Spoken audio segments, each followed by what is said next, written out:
녹정기, 김용 원저, 재욱원 오장.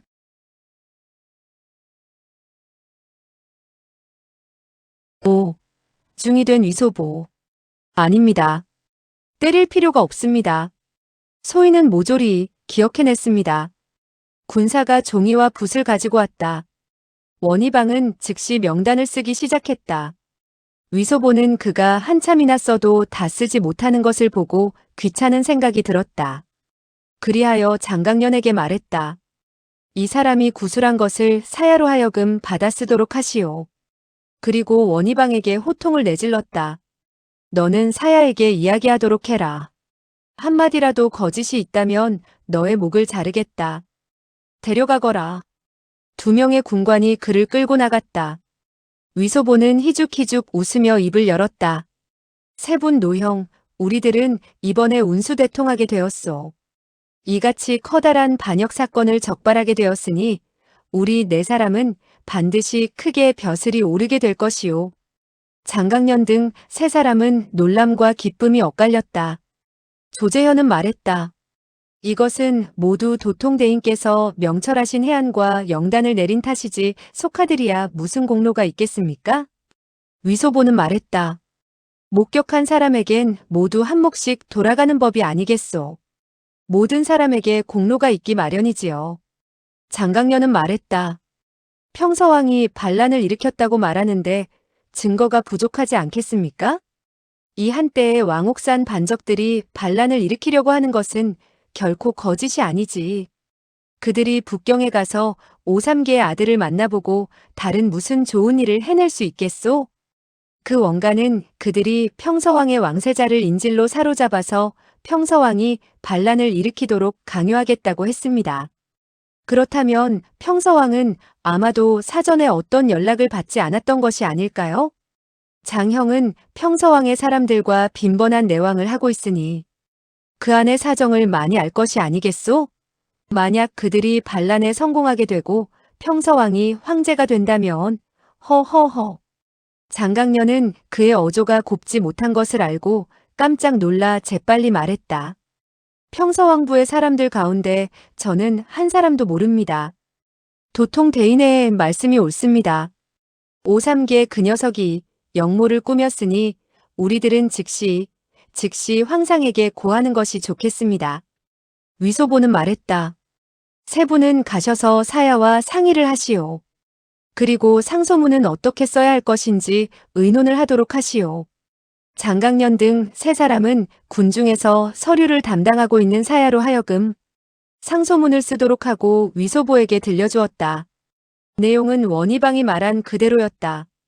그리고 왕옥산 속에 있는 옛날 오삼계의 부하들 명단도 그 뒤에 첨부해 놓고 있었다.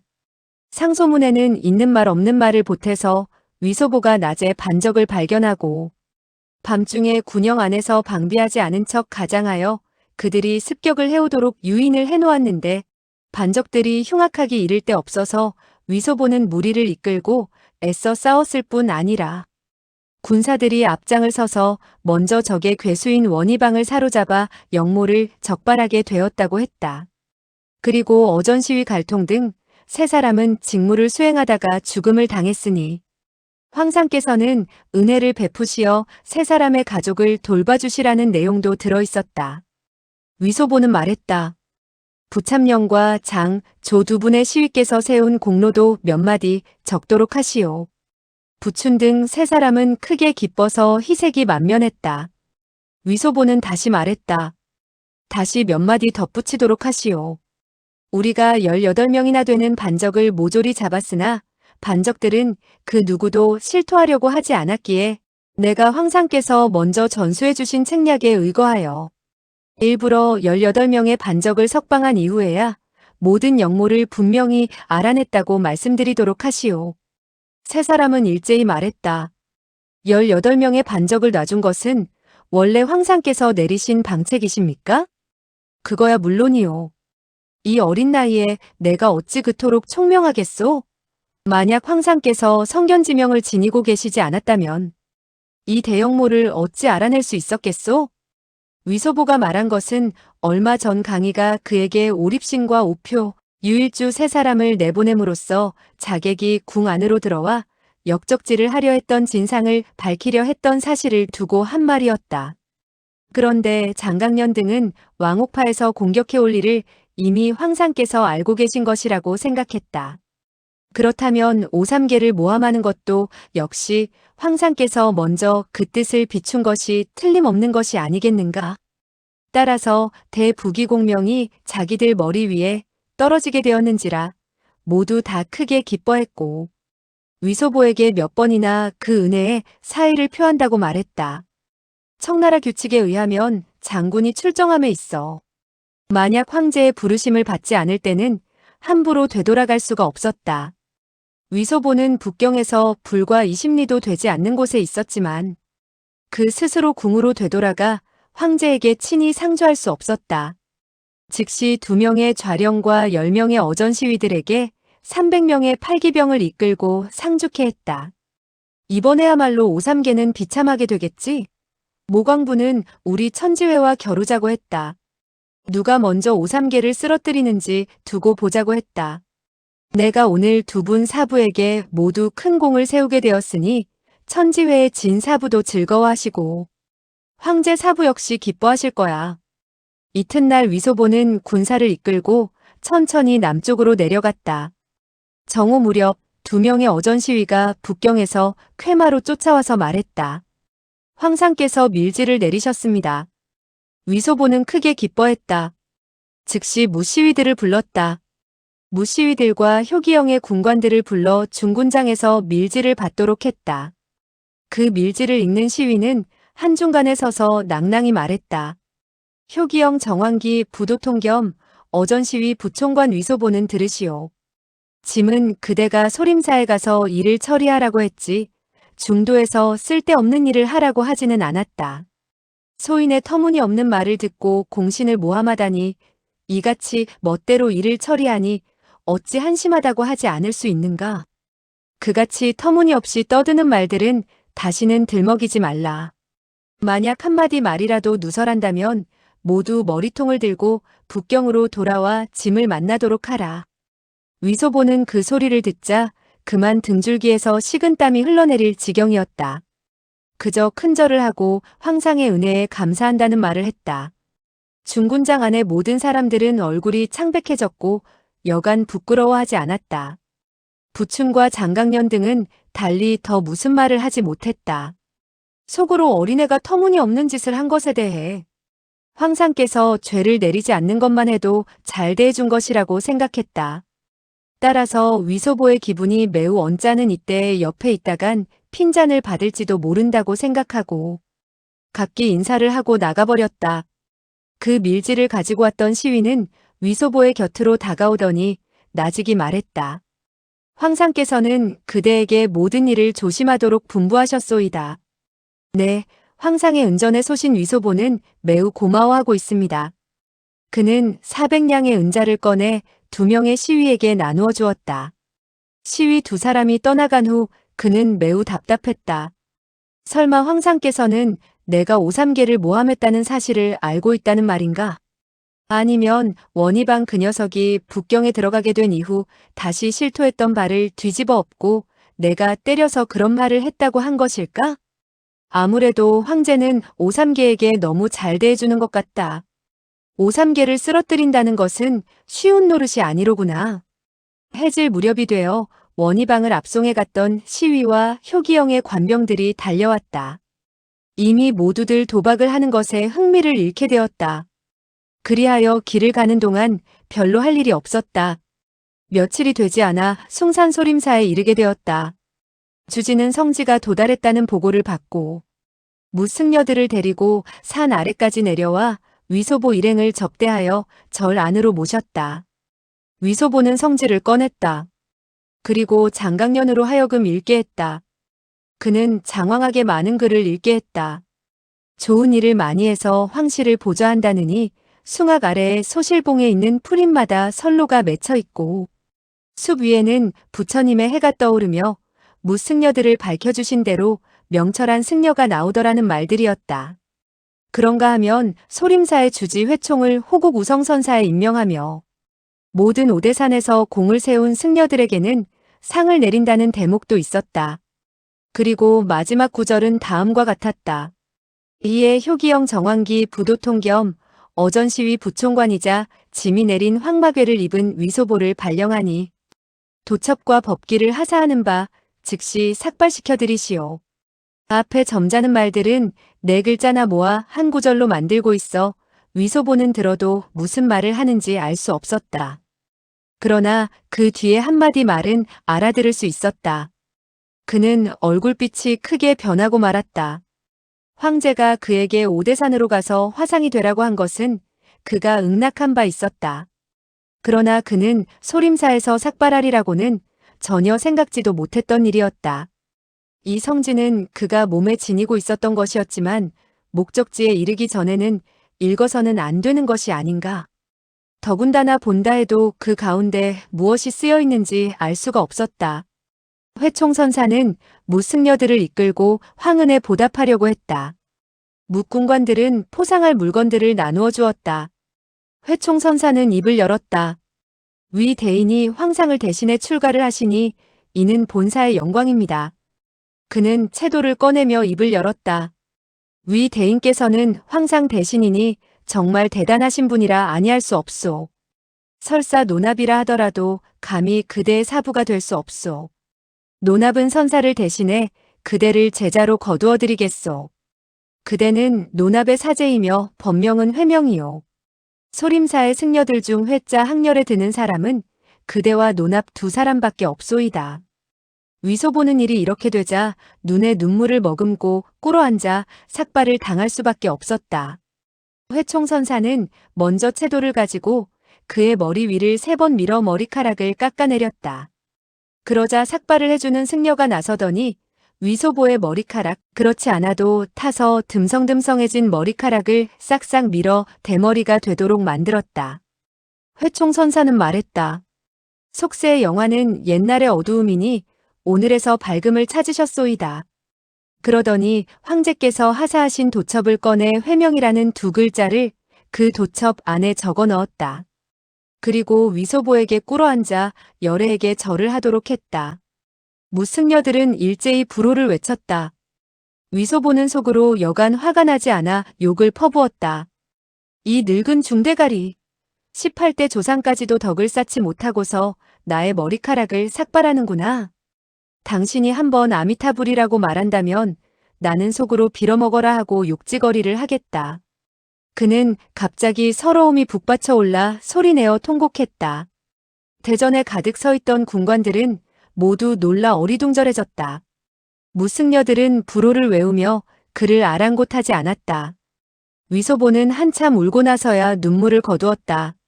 사제, 본사의 승려들은 지금 대각관회, 징정화, 8자로 학렬을 삼고 있네. 본사의 관칭선사는 이미 28년 전에 원적을 했네. 절에 있는 징자 학렬의 무승려들은 모두 그대의 사질이 되는 것이라네. 그 즉시 무승려들은 차례로 나가 인사를 했다. 그 가운데 징심, 징광, 징통 등은 모두 그와 상당한 교분이 있는 사이였다. 위소보는 백발이 은빛으로 물들어 있는 징자 학렬의 노화상들이 모두들 자기를 사숙으로 부르고 징자 학렬 역시 적지 않은 화상들도 나이가 무척 많은데도 놀랍게도 그 자신을 사숙조라 부르는 것을 보고 오히려 재미있어 했다. 그런데 정자 학렬의 무승려들도 40세는 되었다. 그런데 그들은 인사를 할 때 놀랍게도 태사숙조라고 부르지 않는가? 그만 참을 수 없어 그는 껄껄 소리내 웃었다. 무사람들은 아직 그의 얼굴에 눈물이 마르지도 않았는데 갑자기 소리내 웃는 것을 보고 웃음을 금치 못했다. 강희가 어전시위와 효기영의 친병들을 소림사로 보낸 것은 원래 위소보를 호송해서 삭발하여 출가시키는데 그 뜻이 있었다. 그러나 황제 대신이 어찌 흔히 있는 일이겠는가? 만약 이같이 크게 일을 벌이지 않는다면 어찌 무승려들의 마음속에 이 일이 그토록 융성하고 중대한 일로 새겨지겠는가 말이다. 효기영의 참령인 부춘과 어전시위 조재현 그리고 장강년 등은 위소보에게 작별을 고했다. 위소보는 300냥의 은자를 꺼내 장강년으로 하여금 산 아래서 민가를 빌려 쌍아가 거주하도록 했다. 소림사는 언제나 여시주를 안으로 들여놓지 않았기 때문에 쌍아가 남장을 했다고는 하지만 달마원 18라하는 모두 쌍아가 위소보의 하녀라는 것을 알고 있기 때문에 그녀로 하여금 산 아래에서 기다리도록 한 것이다. 위소보는 성지만 전하고 상으로 내린 물건들만 전해주면 즉시 서울로 돌아갈 수 있으리라 생각했었다. 그가 소림사에서 출가하리라고 그 누가 짐작이나 했겠는가? 위소보는 황제의 대신이고 또한 회자 학렬의 고승이니 절에서의 신분은 존귀하기 이를 데 없었다. 방장은 한 채의 커다란 선방을 그에게 내주었다. 사제께선 절 안에서 자유롭게 행동하시오. 아침 저녁의 공부도 편리한 대로 하시오. 살생과 절도, 음란, 거짓말, 음주의 5 큰 계율 외에 나머지 작은 계율들은 지켜도 좋고 지키지 않아도 좋소이다. 이어서 그는 오계라는 것이 무슨 뜻인가 설명했다. 위소보는 속으로 생각했다. 오계 가운데 거짓말이라는 일개는 나로서는 도저히 지킬 수가 없겠는걸.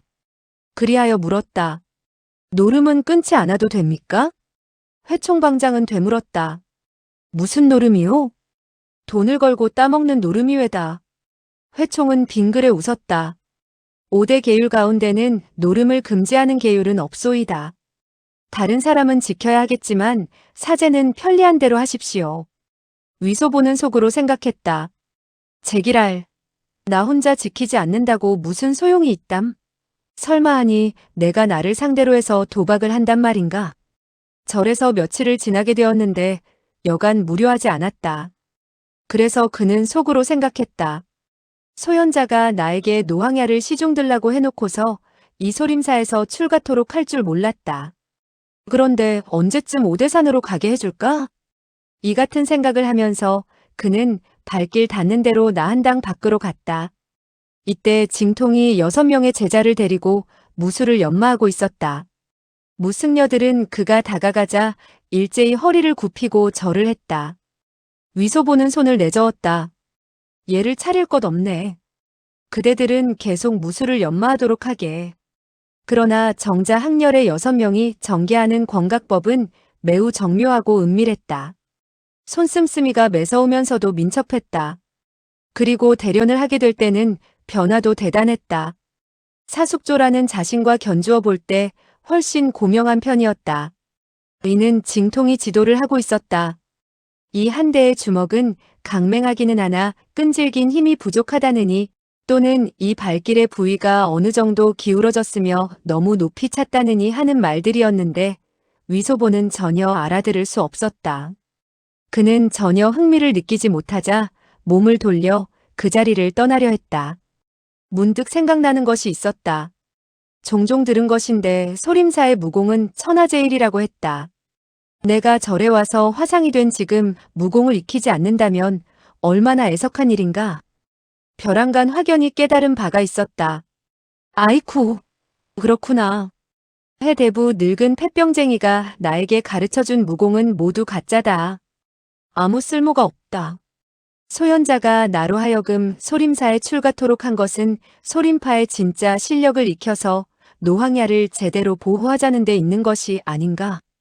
그러나 나의 사부님은 벌써 28년 전에 돌아가셨으니 누가 나에게 무공을 가르친다.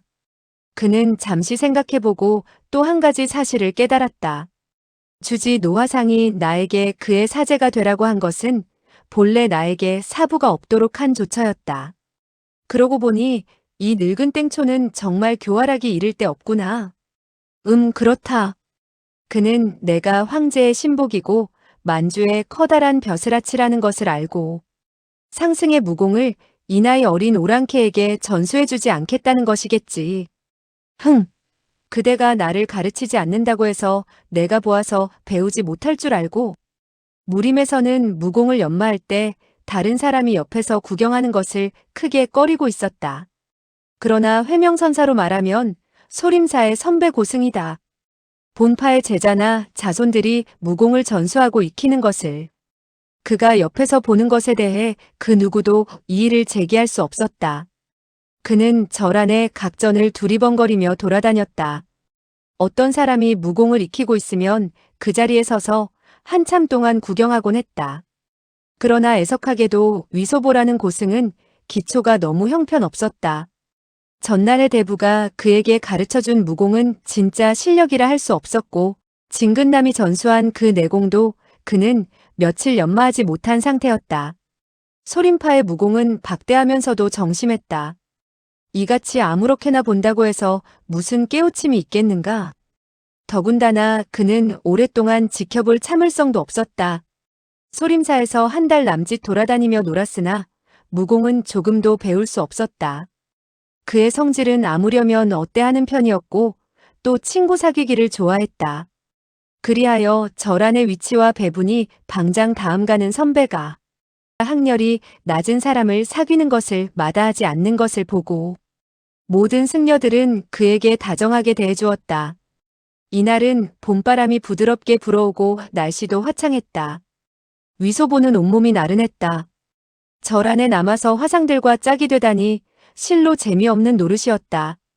그는 사문을 나서 발길 내키는 대로 산을 내려갔다.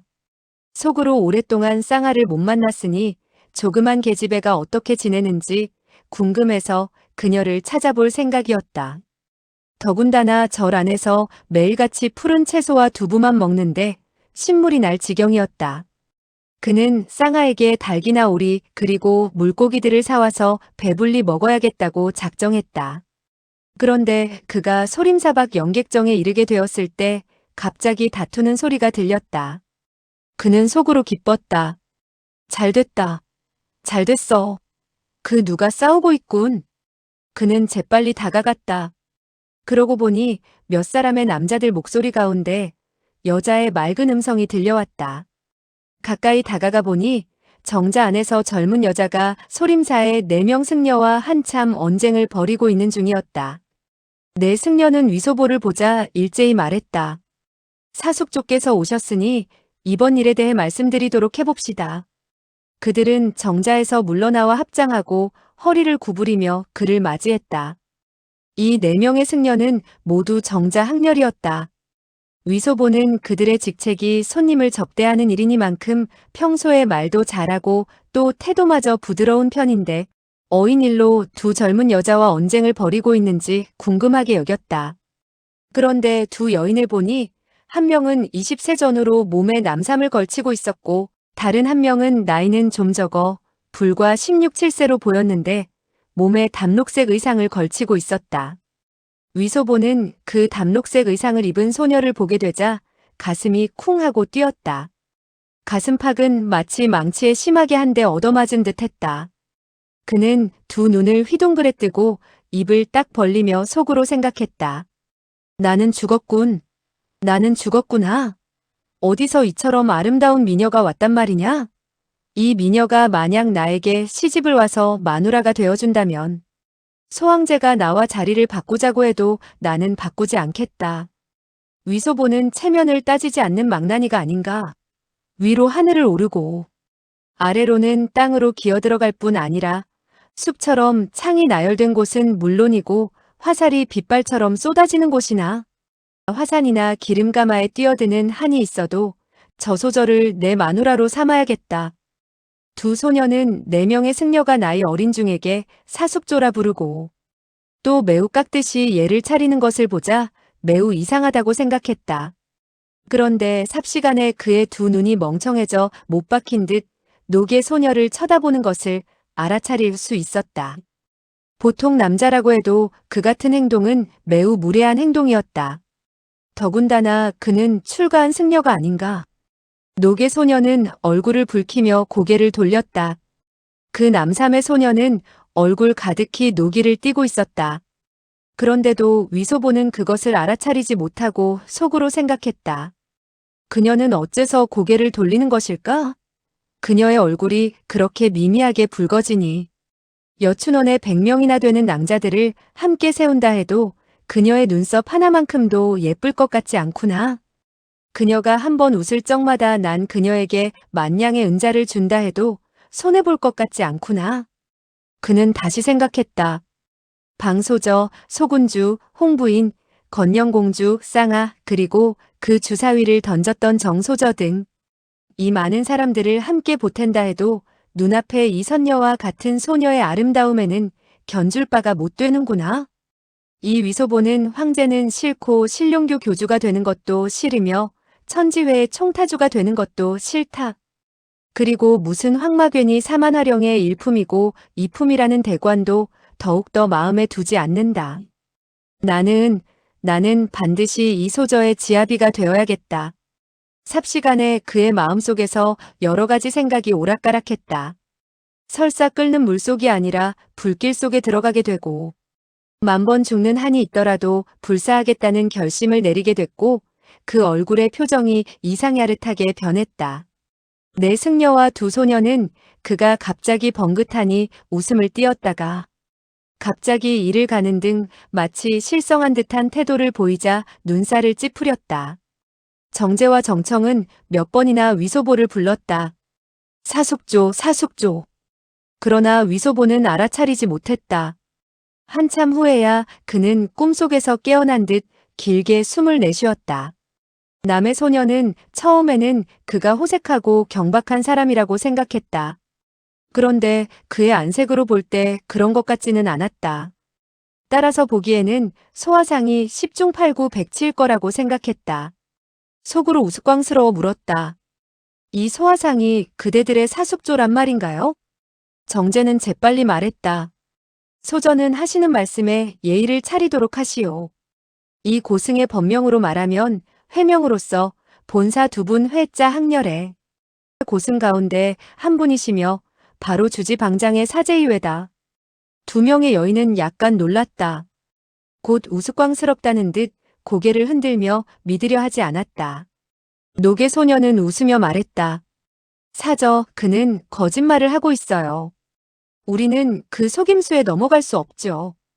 이 나이 어린 법사가 어찌해서 고승이 된단 말이에요? 이 몇 마디의 말은 매우 카랑카랑하면서도 간드러졌고 나직하면서도 부드러워 사람을 녹일 것 같았다. 위소보는 혼이 반쯤 달아남을 느끼고 참지 못하고 그 말을 흉내냈다. 이 나이 어린 법사가 어찌해서 고승이 된단 말이에요? 그 한마디 말을 흉내내게 되자 천박하고 망나니다운 태도가 여지없이 드러나게 되었다. 두 소녀는 즉시 얼굴을 굳혔고 4명의 정자 학렬의 승려들도 이 소사숙조가 너무 실례했다고 느끼며 무척 부끄럽게 여겼다. 그남의 소녀는 살며시 코웃음을 치더니 물었다. 그대가 소림사의 고승인가요? 위소보는 말했다. 승려는 승려이나 고승은 아니오. 그대들이 보기에도 나의 키는 작지 않소? 그러니 왜 승에 불과하오. 남의 소녀는 두 눈썹을 꿈틀하더니 말했다. 소문에 듣기에는 소림사가 천하무림의 총집산지라고 하며 72종류의 절에는 기피를 헤아릴 수 없다고 하더군요. 우리 자매 2사람은 마음속으로 흠모한 나머지 특별히 달려와 우러러 보고자 한 것인데 뜻밖에도 무공이 보잘것없을 뿐 아니라 절 안의 화상은 더욱더 규칙을 지키지 않고 번지르르하게 아무 말이나 내뱉으니 시정잡배와 다를 바가 없어요. 실로 실망했어요. 3회, 우리 가자. 그녀는 몸을 돌리더니 정자에서 나섰다. 정청은 그녀의 앞을 가로막으며 말했다.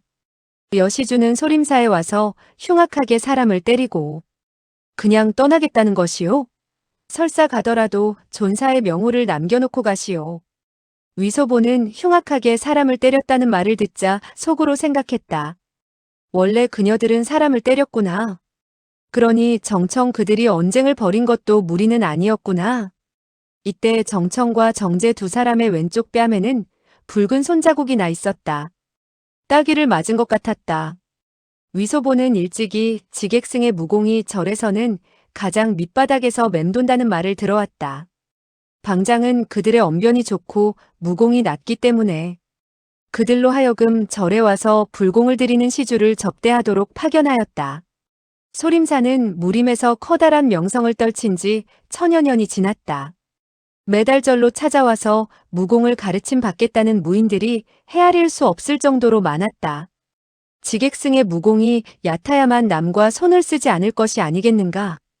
그렇지 않을 때 소림사는 싸움을 벌이는 장소가 되고 말 형편이었다. 그러면 자연수양을 방해하게 될 것이고 또 부처님의 남과 다투지 말라는 뜻을 크게 어기는 결과가 될 뿐 아니라 채통도 서지 않는 일이라 할 수 있었다. 그 남의 소녀는 이러한 이치를 알 턱이 없었다. 대뜸 손을 써서 두 명의 승려를 때리고 몹시 의기양양하게 여기고 있었다. 그대들의 이까짓 무공으로 이 소저의 사부님의 명호를 알려고 하나요? 그대들에게도 자격이 있나요? 정제는 조금 전 그녀에게 쓴맛을 본 경험이 있었다. 자기들 5사람으로는 그녀를 막을 수 없다는 것을 잘 알고 있었다. 그러나 두 소녀가 산을 내려가게 되고 두 소림사 승려에게 손찌검을 한 사실을 널리 퍼뜨린다면 자기는 말할 것도 없고 소림사의 명성은 어떻게 될 것인가 생각해보지 않을 수 없었다. 우리 네 승려는 시주들을 접대하는 것이 일이라 무공이 약하기 이를 데 없소. 출가인은 화를 내지 않는 것을 근본으로 삼고 있는데 어찌 남과 함부로 손을 쓴다는 것이오? 두 분이 폐사의 무공을 가르침 받겠다면 잠시 더 기다려주시오. 빈승이 달려가 몇 분의 사백과 사숙들을 모시고 와서 두 분께 구경을 시켜드리겠소이다. 그리고 나서 그는 절 안을 향해 달려 들어가려고 했다. 벼랑간 남색 그림자가 번쩍였다. 정제는 노해 부르짖었다. 그대는. 그러나 쿵 하는 소리와 함께 그는 곤두박질 쳤다. 남의 소녀가 달려들어 발로 그의 다리를 걸었던 것이다. 정제는 몸을 벌떡 일으키며 노해 부르짖었다. 여시주, 그대는 어째서? 그남의 소녀는 깔깔 웃으며 오른 주먹을 뻗었다. 정제는 재빨리 오른팔을 뻗쳐 막으려고 했다. 남의 소녀는 왼손을 한번 낚아채더니 우지끈하는 소리와 함께 그의 오른팔 관절을 뽑아놓는 것이 아닌가. 곧이어 우지끈, 억하는 소리가 잇따라 울려 퍼졌다. 그 소녀는 순식간에 나머지 3명 승려의 손목뼈를 탈골시켜 놓았다. 네 승려는 한쪽으로 물러나게 되었고 이제는 더욱 방어할 기력도 없게 되었다. 정제는 이때 여전히 단념할 수 없다는 듯 안으로 달려들어갔다. 절 안으로 들어가 정갈을 하려는 것이었다. 위소보는 놀라 손과 발을 어떻게 놀려야 할지 모르게 되었다. 벼랑간 뒷덜미가 바싹 조여들었다. 어느새 상대방에게 잡혀 들려졌다. 그런데 그렇게 들어올리는 순간 그의 뒷목에 있는 요혈까지 한꺼번에 잡아올리는 바람에 그의 온 몸뚱이는 맥이 빠져 기운을 쓸래야 쓸 수가 없었다. 그러고 보니 남의 소녀는 바로 자기 앞에 서 있었다. 그렇다면 자기의 뒷덜미를 잡아 올린 것은 물론 노계 소녀임에 틀림이 없었다. 그는 속으로 미친 듯 좋아서 크게 부르짖었다. 이것 참 절묘하군. 절묘해. 그녀에게 이같이 움켜잡힌 것이 이 세상에 난생 처음 보람이 있는 일처럼 느껴졌다. 더군다나 그녀가 자기의 몸에다 몇 번 발길질을 하고 머리 위에 몇 대의 주먹이라도 내질렀으면 더욱 좋을 것 같았고 즉시 얻어맞아 죽는다 해도 그 맛이 무궁무진하며 연복이 넝쿨째 굴러들어올 것 같았다. 이때 한 가닥의 담담하고 그윽한 향기가 풍겨왔다. 그는 크게 부르짖었다. 향기롭군. 향기로워. 남의 소녀는 노해 부르짖었다. 이 나이 어린 땡초는 매우 고약하군. 누이 그의 코를 잘라내도록 해요. 위소보는 이때 등 뒤에서 간드러진 음성이 들려오는 것을 느낄 수 있었다. 위소보는 부르짖었다. 그대는 천천히 뽑으시오. 너무 빨리 뽑지 마시오. 그 소녀는 의아하다는 듯 물었다. 그건 무엇 때문이죠? 위소보는 말했다. 그대가 이처럼 나를 잡고 한평생 놓지 않고 영원토록 붙잡고 있는 것이 가장 좋을 것 같소. 그 소녀는 노해 부르짖었다. 소화상, 죽음을 눈앞에 두고서도 나에게 횡설수설하기에요? 위소보는 갑자기 자기의 오른쪽 눈에 격렬한 아픔이 전해옴을 느꼈다. 그 소녀는 정말 그의 눈알을 뽑으려고 드는 것이 아닌가. 그는 깜짝 놀라 허리를 구부리고 고개를 숙였다. 그리고 가슴 가득히 끌어올랐던 설레는 감정마저도 모조리 떨쳐버렸다. 그리고 두 손을 뒤로 하여 허겁지겁 낚아채려 들었다. 그저 자기의 뒷덜미를 잡은 그 손을 잡으려고 했다. 이때 그 소녀는 한 주먹으로 그의 등을 내리쳤다. 쿵 하는 소리와 함께 위소보는 크게 부르짖었다. 아이쿠, 어머니. 그는 두 손을 뒤로 돌려서 마구잡이로 허우적거리며 휘둘러댔다. 그 바람에 자기도 모르는 사이 홍교주가 전수해준 반초의 적정항룡이라는 수법을 펼쳤다. 순식간에 부드럽고 매끄러운 것이 손에 와닿았다. 놀랍게도 그녀의 가슴팍을 움켜잡은 것이다. 이 일식은 본래 등 뒤의 적으로 하여금 몸을 움츠리도록 한 후 훌쩍 제주를 넘어서 적의 목에 올라타는 것이었다. 그런데 그 여인은 대적 경험이 없어. 위소보가 그녀의 가슴팍을 잡게 되리라는 데 대해 전혀 경계를 하지 않고 있었다. 그러니 초식을 펼친 결과는 크게 달라졌다. 그 적정항룡의 나머지 반초 역시 펼칠 수 없었다. 그 소녀는 놀람과 수치심이 얽혀 두 손을 바깥쪽으로부터 안쪽으로 휘둘렀다. 그리고 위소보의 두 팔을 잡고 비틀더니 우지끈뚝하는 소리와 함께 그의 양팔 관절을 뽑아놓고 말았다. 이 일초는 유연기소였다. 이름은 매우 부드럽고 우아했으나 붉은 착골수 중의 악랄한 살수였다. 곧이어 그녀는 발로 위소보를 걷어차 일장 밖으로 나가떨어지게 했다. 그래도 그 소녀는 치미는 울화를 참지 못하고 허리에 차고 있던 유엽돌을 뽑아 맹렬히 위소보의 등을 내려찍으려고 했다. 위소보는 재빨리 몸을 뒹굴어서 정자 한복판에 있는 돌로 만들어진 탁자 아래로 기어 들어갔다. 그러자 그 칼은 땅바닥을 치게 되었고 불똥이 사방으로 튀었다. 곧이어 그녀는 왼발을 뻗쳐 위소보를 탁자 안에서 나오도록 걷어찼다. 남의 소녀는 부르짖었다. 3회 사람을 죽여선 안 돼. 노개 소녀는 전혀 못 들은 듯 다시 한 칼에 힘을 주어 위소보의 등 뒤를 내리쳤다. 위소보는 다시 부르짖었다. 아이쿠, 어머니. 노개 소녀는 다시 두 번 칼질을 했다. 그렇게 칼부림을 당하게 되자 위소보는 뼈가 에이는 듯한 고통을 느껴야 했다. 다행히 보이가 있어 몸을 지켜주었기에 상처는 입지 않았다. 노개 소녀는 다시 칼질을 하려고 했다. 남의 소녀가 칼을 뽑아들더니 창하고 그녀의 강철 칼을 맞고 부르짖었다. 이 소화상은 살 수 없게 되었어. 우리 빨리 가자. 그녀는 소림사에서 절안의 승려를 죽였으니 화를 크게 불러일으켰다고 생각했다. 노개 소녀는 아주 커다란 모욕을 받았고 자기 자신이 이미 소화상을 죽였다고 생각했다. 놀람과 수치에 얽혀 갑자기 눈물을 두 뺨에 주르륵 흘리더니 팔굽을 구부려서 휘두르던 칼을 자기의 목으로 가져가 내리치려고 했다. 남의 소녀는 깜짝 놀라 급히 팔을 뻗쳐막았다. 급히 손을 써서 막는 바람에 그녀의 칼날을 약간 밀어낼 수는 있었으나 칼끝은 어느덧 그녀의 목에 상처를 내게 되었고 노개 소녀의 목에서는 피가 흘러나왔다. 남의 소녀는 놀라 부르짖었다. 3회, 그대는 이게 무슨 짓이지? 노개 소녀는 눈앞이 캄캄해지는 것을 느끼고 그만 기절하여 쓰러지고 말았다. 남의 소녀는 칼을 버리고 그녀를 얼싸안으며 놀라 부르짖었다. 3회, 그대는 죽을 수 없어. 호련등 뒤에서 음성이 들려왔다. 아미타불, 빨리빨리 치료를 하자. 남의 소녀는 울부짖었다. 구하기엔 이미 늦고 말았어요. 그러자 한 손이 등 뒤에서 뻗쳐왔다. 손가락을 연신 움직이더니 노개 소녀의 상처 입은 주위 혈도를 짚고 입을 열었다. 사람을 구하는 것이 중요하니 소전은 너무 탓하지 마시오. 그리고 찍찍하는 소리가 났다.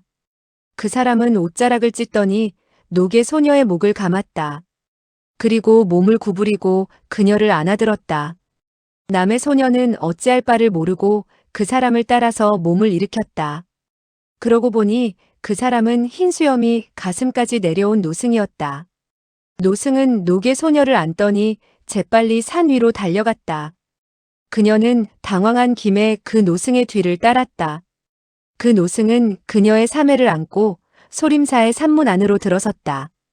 그녀는 다시 노승의 뒤를 따라 들어갔다. 위소보는 석탁 아래서 기어나왔다. 두 팔이 이미 자기의 것이 아닌 것처럼 맥없이 몸 옆에 드리워져 있었다. 그는 속으로 생각했다. 이 소전은 매우 악랄하군. 그런데 왜 스스로 자결하려고 했을까? 만약 그녀가 정말 죽었다면 어떻게 하지? 나는 역시 뺑소니를 쳐야겠구나. 그러나 그 소녀의 절세적인 용모를 생각하니 가슴이 후끈 달아올랐다.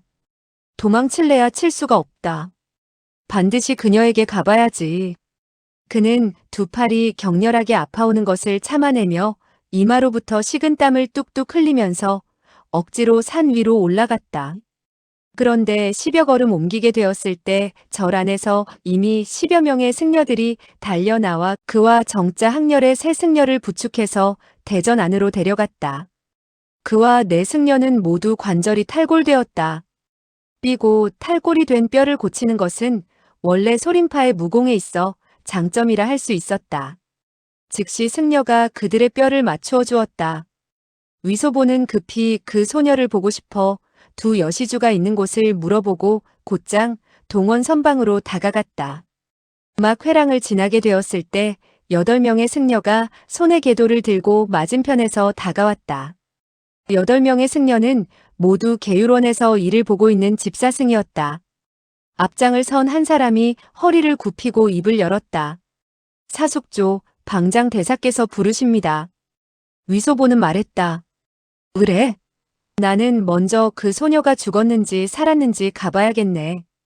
그 승려는 말했다. 방장 대사께선 계율원에서 기다리고 계십니다. 사숙조께선 즉시 가보시기 바랍니다. 제기랄. 나는 그 미모의 소녀를 보러 가겠다고 했다. 너는 못 들었느냐? 그는 평소 성질이 무척 좋은 편이었지만 마음이 다급해지자 그만. 절 아닌 것도 불구하고 상소리를 해댔다. 8명의 승려는 서로 얼굴을 쳐다보며 감히 막지를 못했다. 그 즉시 네 승려는 위소보의 뒤를 따르게 되었고 나머지 네 승려는 정제 등 4명의 지객승을 부르러 갔다. 위소보는 동원 선방에 이르러 물어보았다. 소전은 죽지 않겠는가? 한 명의 노승이 대답했다. 사숙 상처는 심하지 않은 편입니다. 위소보는 즉시 마음을 놓았다. 그남의 소녀는 바로 옆에 서 있었는데 위소보를 손가락질하며 욕을 했다. 모두 이 소화상이 나빴기 때문이에요. 위소보는 그녀에게 혀를 쑥 내밀어 보였다. 그리고 망설였으나 끝내 방 안으로 들어가 살펴보지 못하고 몸을 돌려 계율원 쪽으로 걸어갔다. 그런데 계율원의 문은 활짝 열려 있었고 수십 명의 승려들이 몸에 가사를 걸치고 양쪽으로 늘어서 있었는데 표정이 매우 엄숙했다. 그를 앞송에 온 칼을 든 4명의 승려가 일제히 말했다. 방장 스님께 알립니다. 회명 스님을 데려왔습니다. 위소보는 이 같은 그들의 행동을 보고 속으로 생각했다. 제기랄, 큰나리 께서 신문이라도 한단 말인가? 빌어먹을, 무슨 큰일이라고 이 지랄들이지. 그는 커다란 법당 안으로 들어갔다. 불상 앞에는 수십 대의 촛불이 켜져 있었다. 그리고 방장 회총선사는 왼쪽 모서리에 서 있었고 오른쪽 모서리에는 한 분의 노승이 서 있었는데 체구가 우람하여 노기를 띠고 있지 않았는데도 절로 위엄이 우러나는 사람이었다. 바로 계율원의 수좌 징식 선사였다. 정제, 정청 등 4승려는 아래쪽에 서 있었다. 회총선사는 입을 열었다. 사제, 열애보살께 예를 올리게. 위소보는 무릎을 꿇고 예불을 올렸다. 회총은 그가 몸을 일으키기를 기다려서 입을 열었다. 산 아래의 정자 안에서 일어났던 일을 사제가 계율원 수좌에게 말씀드리게.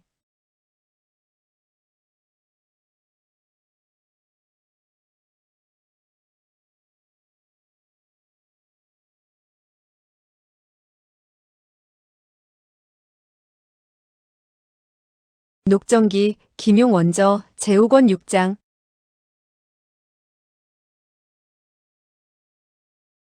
6. 노기소녀. 위소보는 말했다. 저는 그들이 언쟁을 벌이고 있는 것을 보고 다가가 보았습니다. 도대체 무엇 때문에 언쟁을 벌였는지 모르겠습니다. 정제, 자네가 이야기를 하게. 네. 정제는 몸을 돌리고 말했다. 방장과 수저사숙에게 품하는 바입니다. 제자 4사람은 정자에서 손님을 맞으려고 했습니다. 그런데 그 두 여시주가 절 안으로 들어와 예불을 하겠다고 하길래 제자들은 완곡한 말로 본사에 지금까지 지켜온 규칙에 의하면 여시주를 접대하지 않는다는 사실을 말씀드렸습니다. 그러자 나이가 좀 듬직한 여시주가 말했습니다. 소문에 들으니 소림사는 자칭 무학의 정종이라 하며 72가지 절에는 하나같이 당대 무적이라고 하기에 우리들은 구경 삼아 왔어요. 도대체 어떻게 무서운지 봐야겠어요. 제자는 말했어요. 폐사에선 결코 감히 스스로 무공이 당대 무적이라고 칭하지 못합니다. 천하각 문각파의 무공은 각기 장점이 있습니다. 소림파에서 어찌 그런 망발을 하겠습니까? 회총방장은 말했다. 그 말은 그럴듯하다. 매우 잘한 말 같구나. 그 여시주는 말했습니다. 그렇다면 소림파는 그저 헛되이 명성만 떨치고 있을 뿐이고 하잘것없는 권각법은 겨우 가소로울 정도밖에 되지 않는단 말이에요? 제자는 말했습니다. 실례이지만 두 분 시주는 어느 문파에 속하는지요? 어떤 무림 선배의 고제자입니까? 회총은 말했다. 그렇다. 두 젊은 여인이 본사에 와 일을 일으키는 것은 본파의 무공을 업수히 여기는 것이니만큼 반드시 내력이 있을 것이다. 마땅히 그녀들의 문파 내력을 물어야 했다. 그 여시주는 계속해서 말했습니다. 그대는 우리들의 문파 내력을 알고 싶은가요?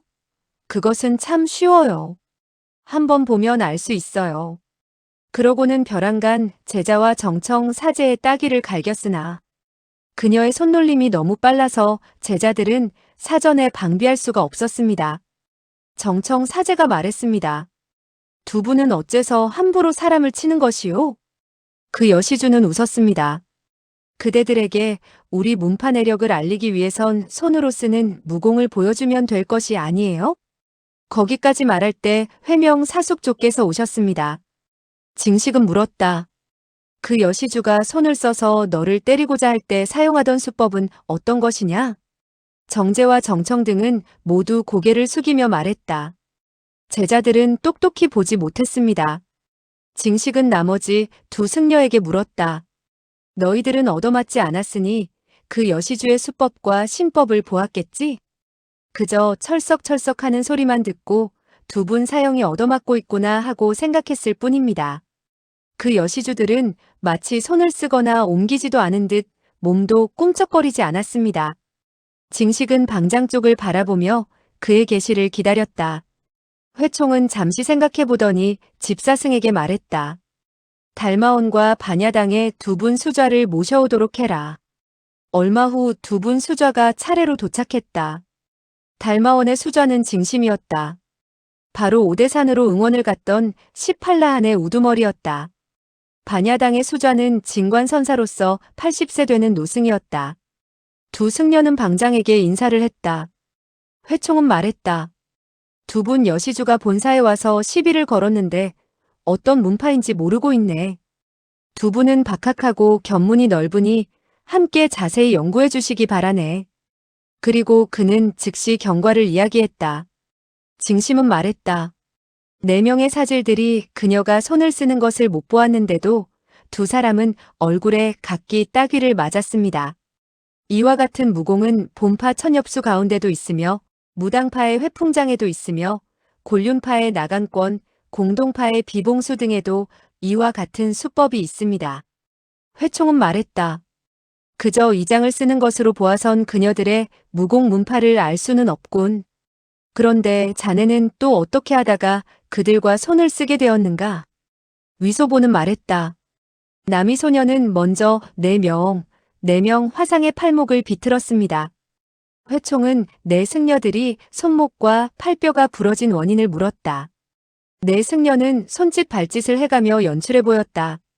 징심은 물끄러미 한참 동안 바라보더니 차례로 자세히 그 소녀들의 수법을 물었다. 최후로 위소보에게 물었다. 사숙께 여쭤봅니다. 그 소전은 어떻게 사숙의 두 팔을 비틀어서 분질렀습니까? 위소보는 말했다. 이 어르신께서는 뒷덜미를 그 아름다운 소저에게 더럭 움켜잡히게 되었소. 그리하여 전신이 욱신거리고 맥이 빠지더구려. 그녀는 바로 이곳을 잡았소. 그러면서 그는 뒷덜미를 가리켰다. 징심은 고개를 끄덕였다.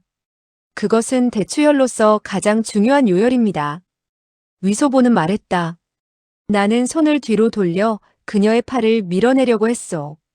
그런데 바로 그때 그녀의 주먹에 등심을 얻어맞게 되었고 그만 죽을 것 같은 아픔을 느끼게 되었소. 일이 다급해진 나머지 손을 허위적거리게 되었는데 그녀의 가슴팍을 한번 움켜잡게 되었소. 그 소녀는 그만 다급해져서 나의 팔목을 비틀어 놓고 나를 땅바닥에 내던지더니 마구 칼을 휘두르며 내려찍었소. 빌어먹을 사람을 죽이는데 미천이 들지 않는다고. 그녀는 오로지 한마음 한뜻으로 친남편을 모살하여 젊은 과부가 될 작정이었나 봅니다. 무승려들은 그가 입으로 터무니없는 말들을 마구 짓거리게 되자 서로들 얼굴만 쳐다보았다. 징심은 그의 등 뒤로 돌아가 손을 뻗쳐서 신용을 해보이자 그의 등심 승복자락에 세 가닥의 칼자국이 나 있는 것을 보고 깜짝 놀라 물었다. 그녀는 그대에게 3번이나 칼질을 했군요. 사숙의 상처는 어떻습니까? 위소보는 의기양양해져서 말했다. 나는 보위가 있어 몸을 보호해주기 때문에 상처는 입지 않았소. 이 3번의 칼질은 다행히 나의 중대가리를 내려치지 않았소. 그 누이는 칼로 나를 쳤으나 죽지 않은 것을 보고 아마 혼비백산한 모양으로 이 어르신의 무공이 깊이를 헤아릴 수 없을 정도라고 여긴 나머지 자기의 목을 자르려고 했소. 기실 나의 무공으로 말하면 형편없는 것이 아니오. 그녀와 같이 화용월태를 지닌 소녀를 이 어르신은 결코 괴롭힐 생각이 없었는데 회총은 그가 계속 터무니없는 말들을 많이 짓거리게 될까봐 불쑥 입을 열었다. 사제 그만하게 되었네. 무승려들은 그제서야 모든 것을 알아차릴 수 있었다. 그 소녀가 자결을 하려고 한 것은 가슴팍을 붙잡히게 되어 지극히 커다란 모욕을 받았기 때문이었다. 위소보는 당시 생사가 위기에 놓여 있었다. 그의 옷자락에 난 3가닥 칼자국만 보더라도 알 수 있는 일이 아니겠는가. 다급한 김에 손을 뒤로 돌려 마구 허우적거리게 되었으니 적의 몸 어느 부위를 건드렸다고 해도 무슨 잘못이 있다고는 말할 수 없었다. 그의 무공이 형편없이 났기 때문에 사람에게 사로잡히게 되었을 때 죽어라고 발버둥을 치게 될 것은 뻔한 노릇이니 그런 순간에 어찌 어떤 규칙을 지키라고 할 수 있겠는가. 징식은 대뜸 안색이 차분해지더니 입을 열었다. 사숙 처음 그 여시주가 말끝마다 사숙이 규칙을 지키지 않았다고 욕을 하길래 사숙께선 진짜 계율을 어기고 남의 분열을 희롱하여 상대방에게 죄를 짓게 된 것이라고 생각했소이다.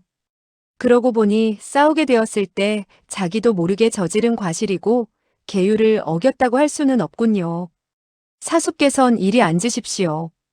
그는 친히 의자를 가져와 회총의 아래쪽에 놓았다. 그 뜻은 계율을 어기지 않았으니 계율원에서는 당신을 상관할 수 없다. 그리고 당신은 절 안에서 어른이니 마땅히 당신에겐 존경을 표해야 될 것이 아니겠는가 하는 것이었다. 위소보는 희죽 웃으며 앉았다. 징식은 그의 태도가 경박하고 말하는 것도 무례하기 짝이 없는 것을 보고 참을 수 없다는 듯 다시 입을 열었다. 사숙께서는 색계를 범하지 않았다고 해도 여시주를 대하게 되었을 때 마땅히 정중한 행동과 근엄한 얼굴을 해야만 소림 고승의 풍모를 실추시키지 않는 일이었습니다. 위소보는 웃을 뿐 대답하지 않았다. 회총이 막 뭐라고 권고의 말을 하려고 할 때 반야당의 수좌진관이 갑자기 입을 열었다. 문파가 없소이다. 징심은 의아해 물었다. 사형은 그 두 분 여시주에게 문파가 없다는 것이오? 훔쳐서 배운 무공이며 그녀들 두 사람의 붕근 착골수 가운데는 무당, 곤륜, 점창, 공동사파의 수법이 포함되어 있어. 그리고 사숙의 등에 한 3번의 칼질은 이미 청성, 그리고 산서성의 육합도의 산문도법이 포함되어 있어. 위소보는 크게 의아한 마음이 들어 입을 열었다. 그녀들의 그와 같은 초식을 보고 그대는 모두 내력을 알 수 있단 말이오? 위소보는 진관이 8살 때 소림사에 출가하여 70여 년 동안 무학에만 몰두하여 한 번도 절문 밖으로 나간 적이 없을 뿐 아니라 무학의 전적을 모두 읽어 아는 바가 지극히 높다는 사실을 알 턱이 없었다. 소림사 달마원은 본래 전적으로 소림파의 무공을 연마하는 곳이었고 반야당은 전적으로 천하각 문각파의 무공을 연구하는 곳이었다. 그러니까 반야당의 수십 명의 고승들은 하나같이 한파 또는 여러 파의 무공에 정통하고 있었다. 소림사의 무승려들은 수나라 말기에 이세민을 도와 왕세충을 평정한 적이 있었다. 그때 이미 위세를 천하에 떨칠 수 있었으며 천여 년 동안 그 명성은 조금도 흔들리지 않은 상태였다. 여기에는 물론 소림파의 무공이 박대하고 정묘하여 깊이가 있다는 것도 원인이 있었지만 반야당에서 다른 문파의 무공을 착실히 연구했다는 것도 주요 원인 가운데 하나였다. 다른 문파의 무공을 통달한 이후 첫째로 장점을 키우고 단점을 보완하여 소림파의 무공이 부족함을 구할 수 있었고 둘째로는 다른 문파의 고수들과 겨루게 된다면 먼저 상대방의 내력을 알게 되었으니 자연히 크게 우위를 차지하게 되는 셈이었다. 그리고 소림사의 제자들은 강호에서 경험을 쌓아 절로 돌아가게 되었을 때는 방장과 자기의 사부에게 인사를 한 이후 계율원으로 가서 자기 자신은 어떤 죄를 짓지 않았음을 보고해야 했다. 그러고 나서 반야당으로 가서 자기가 경험한 바와 들은 바를 보고해야 했다. 다른 문파의 무공 가운데 1초일씩이라도 취해야 할 무공이 있다면 반야당에서는 기록을 했다. 이와 같이 수천 년간 쌓이고 쌓이게 되자 천하각 파 무공은 손바닥 들여다보듯 알아볼 수 있게 되었다. 설사절 안에 재지가 탁월하고 걸출한 인재가 없다 해도 문 영웅들의 영도자가 될 수 있었던 것이다. 진관은 그저 무학에만 몰두하여 세상 일에 대해 전혀 아는 바가 없다고 할 수 있었다. 그리고 사람됨이 약간 멍청한 데가 있었다. 그렇지만 각문, 각파의 무공에 대해서는 정묘하게 분별할 줄 알았다. 선비들은 글을 많이 읽고 난 이후 너무나 많은 양을 자기 것으로 소화하지 못하게 되면 그저 책벌레라는 뜻으로 불리는 때가 있다. 그런데 이 진관선사는 그야말로 무공을 익히다가 무공벌레가 된 셈이었다. 그는 한평생 동문과 대련을 한 외에 한 번도 외부 사람과 일초반식을 싸워본 적이 없었다. 하지만 무학에 관하여 아는 바는 지극히 넓어. 소림사의 무승려들은 그를 당금 세상의 제일인자로 간주하고 있었다. 징식은 말했다. 원래 두 분 여시주께 아무런 문파가 없다니 이 일은 해결하기 쉽게 되었소. 그저 그 소저만 치료하여 그녀들을 내보낸다면 아무런 후환이 없을 것입니다. 정제는 말했다. 그녀들 두 여시주가 서로 사자매라고 칭하는 것을 보면 사부가 있는 것 같은데요. 설옥사부가 있다 해도 명문대파의 고명한 인물은 아닐 것이외다. 징식은 고개를 끄덕였다. 회총방장은 말했다. 두 분 여시주가 나이가 젊어 일을 벌이는 것을 좋아하기 때문에 일어난 시비라고 할 수 있으며 이번 싸움에 있어 우리 쪽은 별로 잘못이 없다고 하겠네.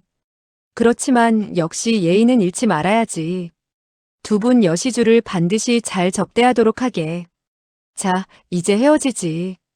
그리고 의자에서 몸을 일으켰다. 징심은 미소했다. 처음에 저는 무림에서 어느 분의 고수가 나와 2명의 소녀에게 가르친 후 일부러 본파를 욕되게 하려고 보낸 것이 아닌가 걱정했습니다. 소림사는 명성을 1000년이나 누리고 있는데 우리들 손에 와서 곤두박질치게 해서는 안 되겠지요. 무승려들은 미소를 하며 고개를 끄덕였다. 위소보가 갑자기 입을 열었다. 내가 볼 때 소림파의 무공은 명성은 대단하나 기실에 있어서는 그저 그렇다고 보여지는구려. 회총은 문을 나서려고 하다가 그 말을 듣고 아연해져 고개를 돌렸다. 위소보는 말했다. 정재, 정청, 자네들은 몇 년 동안 무공을 배웠는가? 정재는 14년을 배웠다고 했고 정청은 12년을 배웠다고 했다. 그러나 모두 스스로 자질이 낮아 진보가 없어 부끄럽기 짝이 없다고도 했다. 회총 방장은 입을 열었다. 우리들이 배우는 것은 도를 깨닫고 해탈하자는 데 뜻이 있는 것이지 무공의 고하는 가장 뒤로 치는 일이라네. 위소보는 고개를 흔들었다. 제가 보기에 여기에는 큰 병폐가 있는 것 같습니다. 두 계집애로 말하면 나이가 20을 넘지 않았습니다. 그런데도 동쪽에서 일초를 훔치고 서쪽에서 일식을 배워 각문, 각파에 잡탕쯤 되는 무공을 섞어 10여 년 무공을 쌓은 소림사의 승려로 하여금 당황하여 도망치도록 만들고 오줌을 싸면서 전혀 반항 한번 해보지 못했을 뿐만 아니라 죽어도 몸을 묻힐 곳이 없도록 했습니다. 이렇게 볼 때 무당파나 곤륜파의 반식은 우리 소림파의 정통 무공보다 훨씬 무섭다고 봐야겠죠. 회총, 징식, 징심 등의 승려들은 매우 겸연쩍어졌다. 위소보의 그 같은 말이 비록 귀에 거슬렸으나 일시의 변명이나 반박할 수 없어 생각했다. 정재 등 네 사람의 무공은 형편없다. 어찌 소림파의 정통 무공이라 할 수 있겠는가? 진관은 이때 고개를 끄덕였다. 사숙의 말씀에 일리가 있습니다. 징식은 의아하여 물었다. 어찌 일리가 있다고 말씀하시오? 상대방의 잡탕 무공이 우리 정통 무공을 대패시켰으니 이 가운데는 아무래도 석연찮은 점이 있네. 회총은 말했다. 각자의 자질과 천분이 다른 법. 정재 등은 원래 무공을 장점으로 삼고 있는 것이 아니잖는가. 그들은 손님들을 접대하는 데 바쁘다네. 그거야말로 불법을 크게 펼치는데 커다란 공덕을 쌓는 일이지. 정재, 정청, 정본, 정원 너희들 네 사람은 지객이라는 직책을 그만 맡고 이후는 좀 더 무공을 연마하도록 해라. 정재 등 4명의 승려는 허리를 굽혔다. 무승려들은 계율원을 나섰다. 위소보는 고개를 가로저었다. 진관은 눈살을 찌푸리고 잠시 생각해보더니 그 역시 고개를 가로저었다. 회총과 징심은 서로 한번 쳐다보았다. 그리고 하나같이 속으로 생각했다. 이 늙은이와 저 젊은이는 모두 멍청한 데가 있으니 아랑곳할 바 없다. 그리고는 자기의 선방으로 되돌아갔다. 진관은 마당에 있는 공손수라는 나무에서 나뭇잎이 천천히 떨어지는 것을 보고 한참 동안 넋을 잃고 있더니 입을 열었다. 사숙, 나는 그 여시주를 한번 만나봐야겠소이다. 위소보는 크게 기뻐했다. 그거 참 잘 되었구려. 나도 가겠소. 두 사람은 동원 선방에 이르렀다. 그러자 노기소녀의 병을 간호하던 노승이 마중 나왔다. 위소보는 물었다. 그녀는 죽지 않았소? 칼의 상처가 깊지 않아 상관이 없습니다. 죽지는 않을 것입니다. 위소보는 기뻐서 말했다. 정말 잘 되었습니다. 정말 잘 되었습니다. 그리고 선방으로 들어갔다. 그러고 보니 노기소녀는 침대 위에 비스듬히 누워 있었는데 두 눈을 꼭 감고 있었고 안색은 창백하여 투명할 정도였다. 목을 하얀 배로 감아놓고 있었다. 오른손은 이불자락 밖으로 나와 있었는데 5 손가락은 가늘고 길었으며 부드러웠다. 그야말로 배곡으로 깎아 만든 것 같았다. 손등 위에는 손가락이 끝나는 곳에 5개의 조그맣고 둥근 보조개와 같은 것이 살짝 패어 있었다. 위소보는 속으로 크게 마음이 설레는 것을 느꼈다. 아름답기 그지없는 조그만 손을 만지고 싶어 입을 열었다. 그녀에게 맥박이 아직 있는지 모르겠구나. 그리고 손을 뻗쳐 일부러 그녀의 맥을 잡는 척하려고 했다. 그 남이 소녀는 바로 침대 끝에 서 있었는데 그가 들어오자 이미 울화가 치밀었던 터라 앙칼지게 호통을 쳤다. 나의 누이 몸에 손대지 말아요. 여전히 그가 손을 움츠리지 않자 왼손을 뻗쳐 그의 손을 잡으려 들었다. 진관은 중지로 그녀의 왼손 손바닥 옆에 있는 양곡혀를 튕기며 말했다. 그대의 이 일초는 산서성 학 집안의 금나수군. 남이 소녀는 손을 움츠리며 팔굽을 내밀었다. 진과는 손가락을 뻗쳐 그녀의 팔굽 밑에 있는 소해혈을 튕기려고 했다. 그 소녀는 오른손을 뒤로 돌려 냅다 치려고 했다. 진과는 다시 중지를 퉁겨 그녀가 초식을 거두고 한 걸음 물러서게 만들었다. 그 소녀는 놀람과 분노에 얽혀 두 개의 주먹을 질풍처럼 내뻗었다. 삽시간에 7, 8권을 격출했다. 진과는 연신 고개를 끄덕이며 손가락을 7, 8번이나 퉁겼다. 그 소녀는 아이쿠 아이쿠 소리쳤다. 오른팔 청냉연이 중지에 튕겨지게 되자 손과 팔을 꼼짝할 수 없었다. 죽일 화상. 진과는 의아하다는 듯 말했다. 나는 살아있어. 만약 죽었다면 어찌 손가락으로 그대를 퉁겼겠소? 그 소녀는 그의 무공이 무서운 것을 보자 두려움을 느꼈으나 입으로는 지지 않으려고 욕을 했다. 오늘은 살았지만 내일은 죽게 될 거예요. 진과는 어리둥절해져 물었다. 여시주가 어떻게 아시오? 설마 그대에게 성견지명이 있다는 말이오? 그 여시주는 살며시 코웃음 쳤다. 흥! 소림사의 화상들은 그저 입만 번지르르 하더라. 그녀는 진관이 자기에게 농담을 하는 줄 알았다. 그러나 실제로 그 노화상은 무공은 비록 고강하나 세상 일에 있어선 전혀 모르고 있다는 사실을 모르고 있었다. 그는 한평생 절에서 나가본 적이 없었다. 거기다가 절 안의 승려들은 거짓말을 하지 말라는 계율을 엄히 지키고 있었기 때문에 그 누구도 그에게 거짓말 한마디 한 적이 없었다. 따라서 그는 천하에서 결코 거짓말하는 사람이 있으리라고는 생각하지 않고 있었다. 그런데 그 소녀가 소림사의 화상들은 입만 번지르르 하다고 말을 하자 속으로 생각했다. 오늘 제밥 가운데는 참기름을 너무 많이 섞었던가. 그는 옷소매 자락을 들어서 입술가를 훔쳤다. 기름때가 묻지 않는 것을 보고 혓바닥을 내밀어 한 번 쓱 입술을 훑어보았으나 여전히 매끄러운 것을 느낄 수 없었다. 정이 의아하다고 생각하고 있을 때 남이 소녀가 나직이 호통을 쳤다. 나가요. 우리 사매를 깨우지 말아요. 진과는 말했다. 울어져. 울어져. 사숙 우리 나갑시다. 위소보는 멍하니 침대 위의 소녀를 바라보고 있었다. 이미 혼이 떠나간 상태여서 대답은 했으나 걸음은 옮겨지지 않았다. 남이 소녀는 천천히 그의 등 뒤로 돌아가 갑자기 손을 뻗쳐 맹렬히 밀었다. 위소보는 아이쿠 하는 소리와 더불어 그녀에게 밀려 곧장 방 밖으로 날아갔다. 그리고 쿵하니 세차게 땅바닥에 떨어졌다. 그는 연신 아이쿠 아이쿠 하면서 제대로 몸을 가누지 못했다. 진과는 말했다. 그 1초는 강하일하군. 본래 노산파의 장법이지.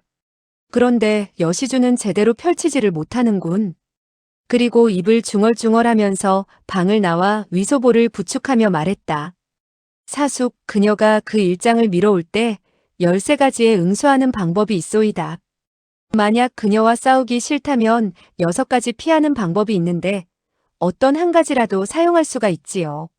만약 반격하려고 한다면 손목 구부리기, 팔굽 들어올리기, 손가락 퉁기기, 역으로 혈도 짚기, 팔 잡기, 비스듬히 맞기, 거꾸로 차기 등 7가지 방법이 있는데 매 한 가지마다 모두 상대방의 일격을 해소시킬 수 있소이다.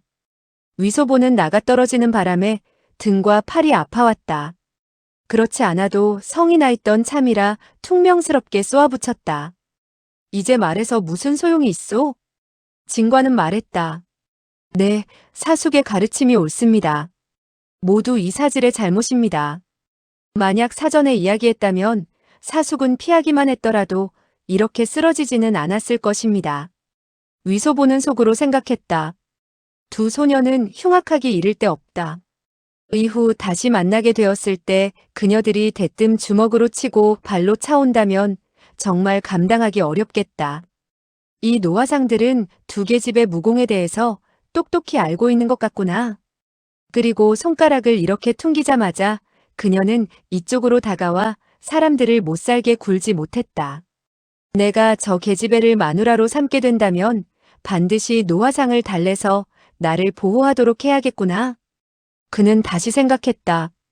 노화상은 이렇게 늙었다. 얼마나 오래 살지 모를 일이다. 만약 내일이라도 죽게 된다면 야단날 일이 아닌가. 그리하여 그는 말했다. 그대가 조금 전 손가락으로 퉁기자 그 계집애는 꼼짝하지 못했는데 그것은 무슨 무공이요? 그것은 일지선이라는 재간입니다. 사숙은 모르십니까? 위소보는 말했다. 나는 모르오. 그러니 그대가 나에게 가르쳐 주시오. 진관은 말했다. 사숙께서 명하시니 물론명을 받들어야지요. 이 일지선의 무공은 배우기가 어렵지 않습니다. 혈도를 정확히 겨냥하기만 하고 손가락의 힘이 상대방의 혈도를 되찌를 수 있으면 되는 것입니다. 위소보는 크게 기뻐서 말했다. 그것 참 잘 되었소. 빨리 나에게 가르쳐 주시오. 그는 속으로 이 무공을 익히게 되면 손가락을 이렇게 몇 번 튕기기만 한다면 노기소녀는 꼼짝하지 못할 것이고 그때 그녀를 자기 마누라로 삼는 것쯤은 수월한 일이 아니겠는가 생각했다.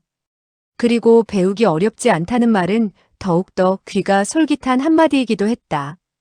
그는 천하의 무공 가운데 이토록 묘한 것은 없으리라 생각하고 삽시간에 싱글벙글 웃으며 온몸이 근질근질해졌다. 진관은 말했다. 사숙께서 역근경 내공을 제 몇 층까지 연마했는지 모르겠군요. 사숙께선 한번 일지를 퉁겨서 시험해 보십시오. 위소보는 말했다. 어떻게 퉁기는 것이요? 진관은 손가락을 구부리더니 툭 하고 튕겼다. 그러자 찍하는 소리와 함께 세찬 기운이 격사되어 나가 곧장 한 잎의 낙엽이 두둥실 떨어졌다. 위소보는 웃었다. 그것 참 재미있군. 그리고 그의 흉내를 내어서 오른손의 엄지손가락으로 중지를 눌렀다가 퉁겨냈다. 그런데 이번에는 물론 아무런 기척도 없었고 먼지 하나 이는 것을 볼 수 없었다. 원래 사숙은 역근경의 내공을 익히지 않았구려. 이 내공을 익히기 위해서는 먼저 반야장을 연마해야 한답니다. 나중에 사숙과 반야장을 대련해보지요. 사숙의 장력이 얼마나 심오한가를 본 이후 다시 역근경을 전수하도록 하지요. 반야장도 나는 모른다오. 그것은 상관이 없습니다. 우리는 염화금나수로 대련을 하지요. 무엇이 염화금나수요? 들어본 바도 없고. 진관은 얼굴에 난처한 빛을 띠었다. 그렇다면 우리들은 다시 더 얕은 것으로 시험해 보도록 하지요. 금강신장을 시험해 본 후 그것도 모릅니까? 그렇다면 바람일수부터 시험해 보기로 하지요. 그것도 모른다고요? 그렇다면 산화장으로 시험해 보기로 하지요. 그렇군. 사숙의 나이가 아직 젊어서 그와 같은 장법을 배우지 못한 모양이군요. 위타장은 어때요? 복호권? 나은권? 소림장권? 진관은 줄곧 권법을 주어 섬겼으나 위소보는 그저 고개만 가로저을 뿐이었다. 진관은 위소보가 기초 권법도 모르는 걸 보고 말했다. 우리 소림파의 무공은 순서에 따라 점진적으로 익히게 되어 있습니다. 입문한 이후에는 먼저 장권을 익히고 그러고 후에는 다시 나은권을 익히게 되죠. 그런 연후에야 복호권을 배운 다음 내외공에 있어서 상당한 기초를 쌓게 되었을 때 위타장을 배운답니다. 만약 위타장을 배우기 싫다면 대자대비천 수식을 배워도 되지요. 위소보는 입술을 달싹이며 다음과 같이 말하려고 했다. 그 대자대비천 수식은 나도 알고 있어. 하지만 그는 그 말을 내뱉지 않았다. 해로공이 가르친 그 대자대비천 수식은 대부분 가짜라는 것을 알고 있었기 때문에 안다는 말을 할 수 없었던 것이다. 진관은 계속해서 말했다. 위타장을 배우든 대자대비천 수식을 배우든 간에 총명하고 부지런한 사람은 7, 8년 정도면 됩니다. 만약 이해력이 높다면 곧이어 산화장을 배우게 되지요. 산화장을 배우게 된다면 무림의 다른 문파의 제자들은 거의 적수가 되지 못한답니다. 다시 바람일수를 배울 수 있을지는 각자의 성격이 바람일수를 가까이 할 수 있느냐 없느냐에 달렸지요. 정제와 정청, 그 몇 명의 사질들은 모두 복호권을 연마하는 데 적합지 않기 때문에 진도가 매우 느리지요. 어쩌면 다시 10년이 지나야 정청은 위타장을 연마할 수 있을 것입니다. 정제는 무공을 배우는데 몰두하지 않기 때문에 내가 볼 때 역시 전문적으로 금강경이나 읽고 참선을 하는 것이 좋을 것 같더군요. 위소보는 찬 기운을 들이마셔야 했다. 그대는 일지선이 배우기 어렵지 않다고 했으면서 소림장권부터 연마해야 된다고 하지 않았소? 그와 같이 한 가지씩 권법과 장법을 익혀나가서 일지선을 연마하기까지는 몇 년이나 걸리게 돼요. 진관은 말했다. 이것은 반야당의 전적 가운데 기록이 있습니다. 5대 이후 후진 때 본사에서는 한 분의 법회 선사라는 분이 계셨는데 타고날 때부터 지혜를 타고났다는 것입니다. 입사한 지 36년 만에 일지선을 연성했지요. 그야말로 진전이 신속하여 그 전에 그토록 진전을 보인 사람이 없었고 그 후에도 없었답니다. 아마도 그는 전생에 반드시 무학대종사였으며 많은 무공을 전생에서 가져온 것 같습니다. 그 다음은 남송 건영간에 영흥선사라는 분이 계셨는데 그분 역시 39년이라는 세월을 들여 일지선을 연마하셨답니다. 모두 하늘이 내리신 총명한 분이시고 100년에 한 번 얻기도 힘든 기재들이라 다른 사람들은 탐복하고 있답니다. 선배님들에 대해서 후세 사람들은 그저 그리워하고 상상할 뿐이지요. 위소보는 말했다. 그대는 무공을 익히기 시작해서 일지선을 연성할 때까지 몇 년이라는 시간이 걸리게 되었소? 사질은 11살 때부터 소림장권을 익히게 되었지요. 어찌되었든 재수가 지극히 좋아 은사인 회지 선사 좌하에 들어가게 되어 동문 사형제들보다 좀 더 빨리 배웠지요. 위소보는 말했다. 그대가 11살 때부터 연마해서 53세에 어느 정도 터득했다면 모두 합쳐 42년 만에야 연성한 셈이 아니오? 진관은 의기양양해져 말했다. 42년 만에 일지선을 연마한 것은 본파 천여년 이래 내가 세 번째에 해당되는 셈이죠. 그리고 잠시 여유를 두었다가 다시 입을 열었다. 하지만 나의 내력은 수위가 평평해서 만약 지력을 두고 논한다면 아마도 서열은 72 이하가 될 것입니다. 거기까지 말한 그는 약간 의기소침해지는 표정을 지었다. 위소보는 속으로 생각했다. 그대의 서열이 세 번째이든 70번째이든 간에 나는 전생에 연마를 하지 못했고 또 어머니 뱃속에서부터 어떤 무공을 가지고 나오지도 못한 바이니 42년이란 세월에 걸쳐 그 일지선을 연마하게 된다면 나의 그 계집애는 모두 5, 60세의 할망구가 될 것이 아니겠는가? 그런데 내가 미쳤다고? 그는 말했다. 상대방 소전은 12년 연마한 것에 불과한데 그대는 4, 50년 걸려서 연마하여 간신히 그녀를 이겼으니 실로 형편없는 노릇이군. 진관 역시 그 점을 생각하고 있었으며 줄곧 속으로 헤아려 보고 있었다. 그러다 그 말을 듣고 말했다. 그렇지요, 그렇지요. 우리 소림파의 무공이 그토록 상대방에 비해서 훨씬 떨어진다는 것은 실로 좋지 못한 일이죠. 뭐가 좋지 못한 일이야? 정말 큰일 날 일이지. 우리 소림에선 이번에야말로 무림의 속이나 발귀를 잡지 못하게 되었소. 그대는 반야당의 수좌인데도 방법을 강구하지 않는다면 어떻게 수천수만의 전대 소림파의 고승들을 대할 수 있겠소? 그대가 죽은 후 무슨 선사임네, 무슨 법사임네 하는 칭호를 받을 수 있다고 보시오? 나의 사형회지 선사 등 모든 사람들이 그대를 꾸짖을 뿐 아니라 그대가 밥 먹고 똥만 쌀 줄 알았지 아무것도 해내지 못했으며 또 방법을 강구해 소림파의 위명을 보전하지 못했다고 하면 그것은 부끄러워 죽을 노릇이 아니겠소? 진관은 주름진 얼굴이 새빨개져서는 매우 황송하다는 듯 말했다. 사숙의 가르침이 옳습니다. 사질은 돌아가 반야당의 무공 전적을 조사해 보겠습니다. 그리하여 무슨 방법을 써서 속성할 수 있는지 알아보도록 하겠습니다.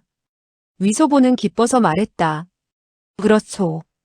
그대가 만약 조사해내지 못한다면 우리 소림파는 무림의 일에 다시 끼어들 필요가 없어지요. 차라리 두 분의 소절을 모시고 와 그 큰 소절을 방장으로 세우고 어린 소절을 반야당의 수좌로 모셔야 될 것이요. 그녀들 두 사람이 무공을 전수하게 된다면 우리 멍청하고 바보스러운 무공보다 훨씬 뛰어날 것이 아니겠소? 진관은 어리저래져서는 물었다. 그녀들 두 분 여시주가 어찌 본사의 방장과 수자가 된단 말입니까? 위소보는 말했다. 그러니까 그대가 무공을 속성시키는 방법을 생각해내지 못한다면 큰 탈이 아니겠소? 방금 그대 자신이 체면을 잃게 되는 것은 말할 나위도 없고 소림파는 이후부터 무림에서 발을 디딜 땅마저 잃게 될 것이요. 그렇게 되면 본사의 수천 명이나 되는 화상들은 모두 다 그 두 소녀를 사부님으로 모셔야 할 것이요. 그리고 모두들 10여 년이라는 세월에 걸쳐 소림파의 무공을 배워봐야 무슨 소용이 있겠느냐고 할 것이 아니겠소? 그 소저는 그저 1년이나 반년 동안 배웠는데 우지끈뚝, 우지끈뚝, 우지끈뚝 하면서 소림사 화상들의 손과 발을 모조리 분질러 버렸어. 모두들 손발을 보전하는 것이 중요하니 차라리 소저들을 불러서 반야당의 수자로 삼는 것이 낫지 않겠느냔 말이오. 이와 같은 말에 진관은 그만 이마에서 식은땀이 줄줄 흘러내리는 것을 금할 수 없었고 두 손을 마구 부들부들 떨며 떨리는 음성으로 말했다. 네네, 두 분 소저를 모시고 본사의 방장과 수자가 되게 한다는 것은 그것이야말로 정말 창피한 노릇입니다.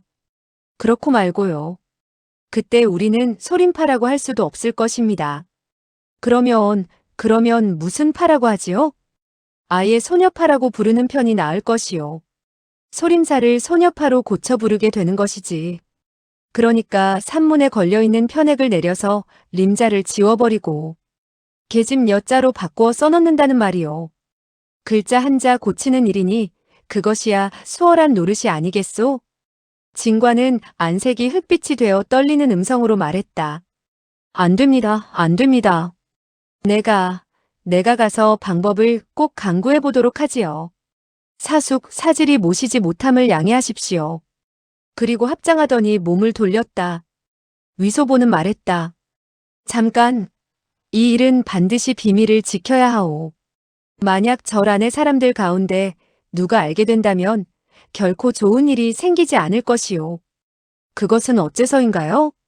모두들 그대를 믿지 못하게 될 테지만 그대가 그 방법을 강구해낼지도 모르는 일 아니오? 거기다 그 두 소저가 아직도 절 안에서 상처를 치료하고 있으니 모두들 크게 놀란 나머지 간이 떨려 우르르 달려가 그 소녀들에게 큰절을 하고 사부로 모시게 된다면 우리의 이절 커다란 소림파는 그때부터 없어지는 것이 아니겠소? 사숙의 가르침이 옳습니다. 이 일은 본파의 흥망성쇠와 관계되는 일이니 절대 말해서는 안 되겠습니다. 그는 속으로 매우 고맙게 생각했다. 이 나이 어린 사숙이 먼 앞길을 크게 내다볼 줄 알고 또한 선배고 사숙이라 역시 다른 데가 있다고 생각했다. 위소보는 그가 총총히 달려가는데 소매자락마저 벌벌 떨리는 것을 보고 그가 놀람과 두려움에 휩싸여 있음을 알 수 있었다. 노화상이 늙은 목숨을 걸고 방법을 강구하게 된다면 어느 정도 방법을 찾아낼 것이다. 그가 남과 상의만 하지 않는다면 저 우둔한 화상은 내가 자기를 속이고 있다는 사실을 모를 것이다. 그는 침대 위에 누워 쉬고 있는 나이 어린 소녀의 꽃과 같은 얼굴을 생각해 보았다. 그러자 마음이 설레기 시작했다. 그는 급히 방 안으로 들어가 그녀를 바라보고 싶어 몇 걸음 다가갔다. 그런데 휘장 안에 갑자기 남색 치마가 흔들거리는 것이 보였다. 그 남이 소녀가 손씀씀이가 악랄하다는 사실을 상기했다.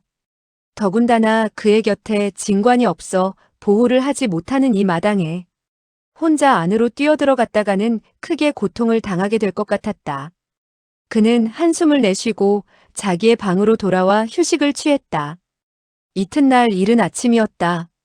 그는 동원 선방으로 가 살펴보았다. 병을 치료하던 노승이 말했다. 사숙께선 일찍 일어나셨군요. 여시주의 상처는 좀 나았습니까?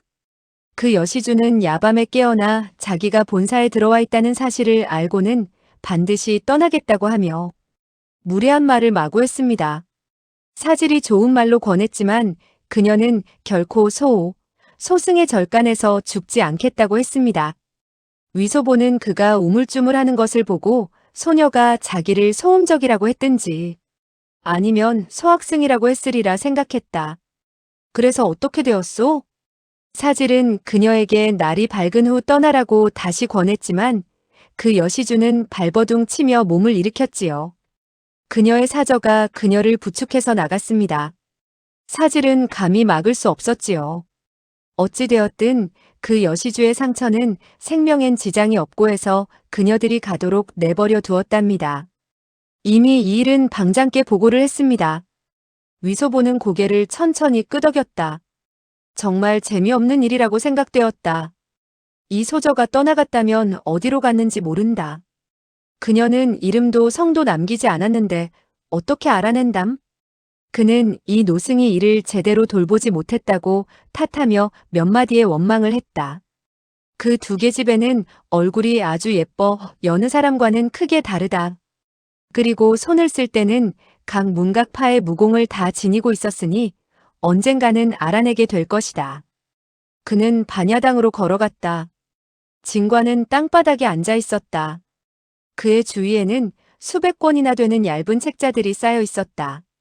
그리고 그 자신은 두 손으로 머리를 싸매고 생각에 잠겨 있었다. 두 눈은 충혈되어 있었는데 하룻밤을 꼬박 세운 것 같았다. 그의 모양을 보건대 아직도 좋은 방법을 생각해내지 못한 것이 분명했다. 그는 위소보가 들어오는 것을 보고 멍하니 쳐다보더니 마치 모르는 사람을 대하는 듯 했다.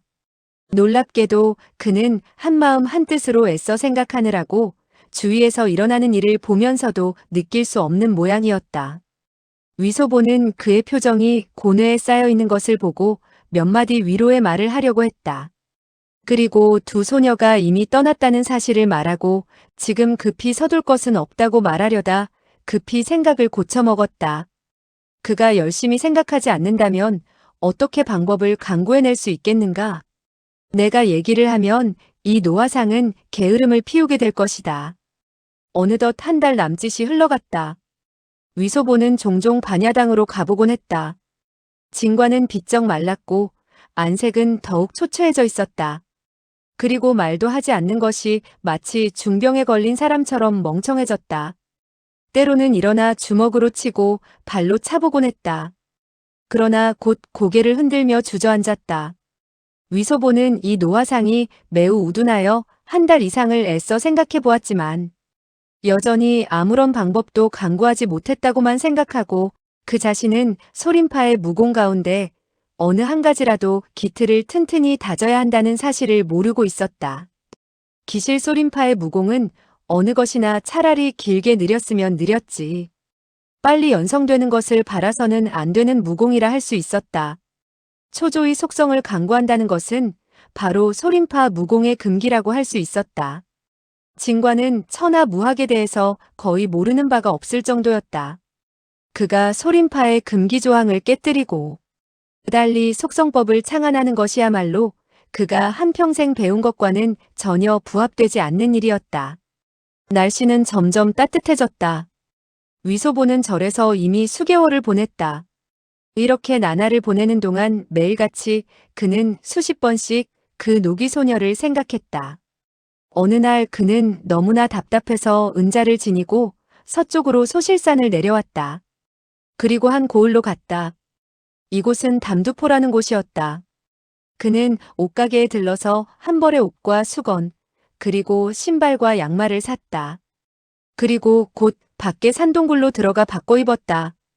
그러고는 승포 자락과 승해를 보따리에 넣고는 어깨에 짊어지고 개울물에 자기의 모습을 비춰보았다. 마치 부잣집 자제 같았다. 그는 고을로 되돌아가서 한 주루에서 닭고기와 오리구이, 그리고 물고기를 시켜서는 배불리 먹고 속으로 생각했다. 이번에는 도박장에 가서 한바탕 노름을 해야겠다. 그는 도박장이 반드시 좁은 골목에 있을 것이라 생각하고 거리를 가로질러 조그만 골목으로 들어서서는 사방을 두리번거렸다. 그는 골목길 안으로 들어설 때마다 노름을 하는 소리가 들리지 않나 귀를 기울였다. 그런데 7번째 골목길에 들어섰을 때 끝내 누군가 부르짖는 소리를 들을 수 있었다. 청고왕이다.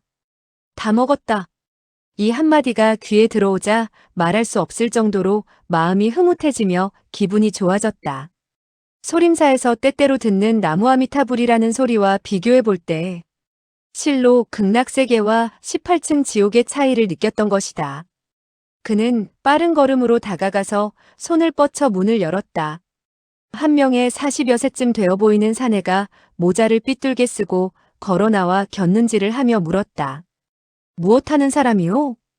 위소보는 품속에서 은자를 한 덩이 꺼내 손에 들고 위로 던졌다 받았다 하며 웃었다. 손이 근질거려 몇 냥의 은자를 잃고 싶어 왔소. 이곳은 도박장이 아니고 당자의회다.